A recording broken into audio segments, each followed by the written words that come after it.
అందరికీ నమస్తే. బూస్పుటు నా పేరు పాంగి శీర్ష. బూస్పుటు గ్రామము. పేరెంట్స్ తరపున పేరెంట్స్ మీటింగ్ రోజు జరిగింది.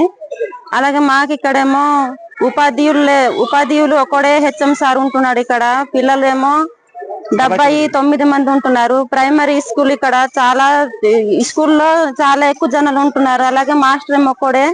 ఇప్పుడు చదివించడానికి చాలా ఇబ్బంది అయిపోతుంది. ఎంపీడీఓ గారు మాకే దయచేసి ఇక్కడ టీచర్స్ పంపిస్తారని మేము కోరుకుంటున్నాము.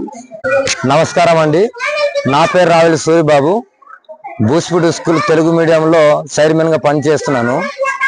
ఇక్కడ ఈరోజు మెగా పేరెంట్స్ ఉపాధ్యాయులు మీటింగ్ సమావేశం అయ్యామండి. ఇక్కడ పరిస్థితి ఎలా జరుగుతుందంటే, మనకు ప్రెసెంట్ గా ఇక్కడ ఒకే ఒక ప్రధాన ఉపాధ్యాయులు మాత్రమే ఉన్నారు. ఇక్కడ పరిస్థితి ఏ విధంగా ఉందంటే, మన పిల్లలకి 79 మంది పిల్లలు మొత్తం ఉంటే 70 మంది పిల్లలు ఇక్కడ హాజరవుతున్నారండి. కానీ ఇక్కడ పిల్లలకి క్లాస్ చెప్పి టీచర్స్ ఒక్కరు కూడా లేరండి. ప్రధాన ఉపాధ్యాయులు వస్తున్నారు, వాళ్ళు ఆఫీస్ వరకు చూసుకొని వెళ్ళిపోతున్నారండి. పిల్లలకి ఇప్పుడు బేసిక్ కూడా రావట్లేదండి. పోయిన సంవత్సరం కానీ ఈ 2 సంవత్సరాల మధ్య కాలంలో చాలా మంది పిల్లలు స్కూల్లో జాయిన్ చేయడానికి తీసుకెళ్ళిన తర్వాత ఈ స్కూల్లో జాయిన్ చేసుకోలేదండి. ఈ స్కూల్ పిల్లలకి ఎందుకంటే బేసిక్స్ రాలేదండి.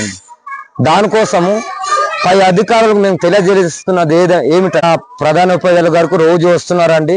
70 మంది పిల్లలకి చూసుకోవడానికి చాలా ఇబ్బందిగా అవుతున్నారు. మన ఎంపీడీఓ గారు 3 మందికి రిక్రూట్మెంట్ చేశారు కాబట్టి త్వరగా ఇక్కడ పంపించవలసిందిగా మేము కోరుకుంటున్నామండి.